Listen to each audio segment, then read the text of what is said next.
Assalamualaikum warahmatullahi wabarakatuh. Perkenalkan, nama saya Fatin Amira Zidah dengan NIM 2241130302146. Saya dari kelas 1 HKID. Di sini saya akan memaparkan materi tentang fungsi hukum dalam masyarakat untuk memenuhi tugas akhir dari mata kuliah pengantar ilmu hukum. Institusi sosial dan hukum. Institusi menurut Kamus KBBI adalah lembaga atau peranata. Institusi sosial atau lembaga sosial, sistem norma yang mengatur atau membantu warga masyarakat dalam memenuhi kebutuhan pokoknya disebut juga peranata sosial. Sedangkan menurut Sujono Sukanto, institusi sosial adalah himpunan norma dari segala tingkatan yang berkisar pada suatu kebutuhan pokok dalam kehidupan masyarakat. Kemudian, fungsi lembaga sosial menurut Profesor Dr. Sujono Sukanto, yang pertama, memberikan pedoman pada anggota masyarakat bagaimana mereka harus bertingkah laku atau bersikap di dalam menghadapi masalah-masalah dalam masyarakat, terutama yang menyangkut kebutuhan. Yang kedua, ada menjaga keutuhan masyarakat. Yang ketiga, memberikan pegangan kepada masyarakat untuk mengadakan sistem pengendalian sosial atau social control. Artinya, sistem pengawasan masyarakat terhadap tingkah laku anggota-anggotanya. Kemudian ada jenis-jenis lembaga sosial. Yang pertama ada lembaga keluarga yang meliputi keluarga inti, keluarga besar, keluarga kerabat. Yang kedua ada lembaga pendidikan, meliputi SD, SMP, SMA, MA, TK, kelompok bermain, universitas, dan lain sebagainya. Kemudian ada lembaga ekonomi, ada pasar, ada Kementerian Perdagangan, Kementerian Pertanian, Kementerian Perikanan, Kementerian Negara Koperasi dan UKM, dan lain sebagainya. Kemudian ada lembaga agama, meliputi Islam, seperti Majelis Ulama Indonesia atau MUI, ada Hindu, Barisadap Hindu Dharma Indonesia atau disingkat PHDI, ada Katolik, Konferensi Wali Gereja Indonesia atau KWI, ada Buddha, Perwakilan Umat Buddha Indonesia atau Walubi, ada Kristen, Persekutuan Gereja-Gereja Indonesia atau PGI. Kemudian ada lembaga hukum, meliputi Mahkamah Agung dan Peradilan Khusus, Kejaksaan, Mahkamah Konstitusi, Komisi Nasional Hak Asasi Manusia, Komisi Pemberantasan Korupsi, Komisi Pengawas Persaingan Usaha, dan Badan Nasional Narkotika. Kemudian terdapat lembaga politik, meliputi Presiden Republik Indonesia, Majelis Permusyawaratan Rakyat, Dewan Perwakilan Daerah, Mahkamah Konstitusi, Mahkamah Agung, Badan Pemeriksa Keuangan, Komisi Pemberantasan Korupsi, Komisi Yudisial. Fungsi hukum dalam masyarakat sebagai pengendalian sosial.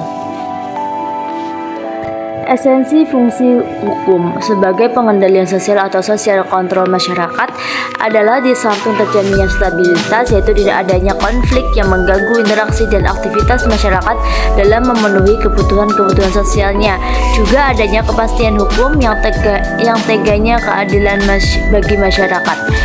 Hukum sebagai social control atau social engineering dan social welfare berperan aktif sebagai sesuatu dapat menetapkan tingkah laku manusia yang menyimpang terhadap aturan hukum, sehingga hukum dapat memberikan sanksi atau tindakan terhadap si pelanggar.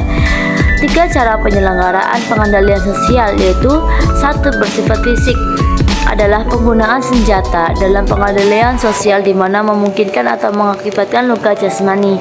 Yang kedua, bersifat kebendaan, yaitu dimaksudkan bahwa penggunaan hal-hal yang bersifat kebendaan dalam melakukan pengendalian sosial meliputi benda-benda maupun jasa-jasa keuangan yang kekuasaan yang mengandalkan pada cara ini dinamakan utilitarian power yang banyak dilakukan pada masyarakat yang sudah menghargai faktor-faktor material serta sudah mengakui perlunya imbalan yang sesuai terhadap daya kreasi dari anggota masyarakatnya.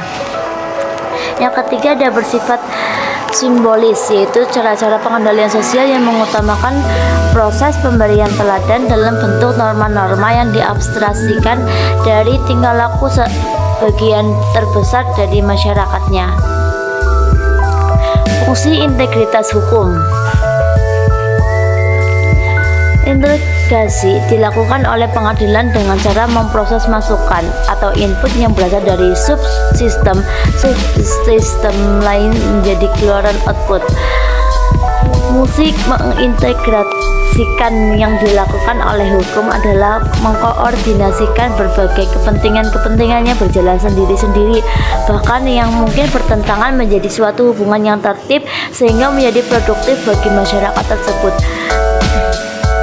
Fungsi adaptif oleh Bredemir diperinci lagi, selain meliputi kegiatan ekonomi, menambahkan dengan ilmu pengetahuan dan teknologi sehingga subsistem ini mencakup kegiatan dalam memproses sumber daya alam untuk memanfaatkan manusia.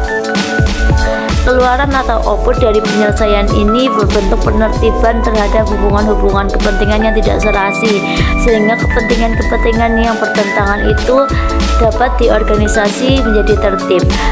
Pengorganisasian ini dapat berupa penegasan tentang hak-hak, kewajiban-kewajiban, bertanggung jawab, pergantian kerugian, dan sebagainya.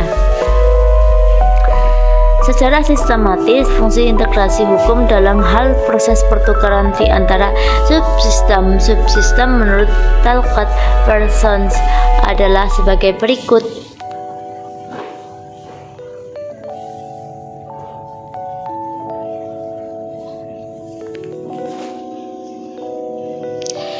Fungsi hukum sebagai sarana melakukan rekayasa masyarakat.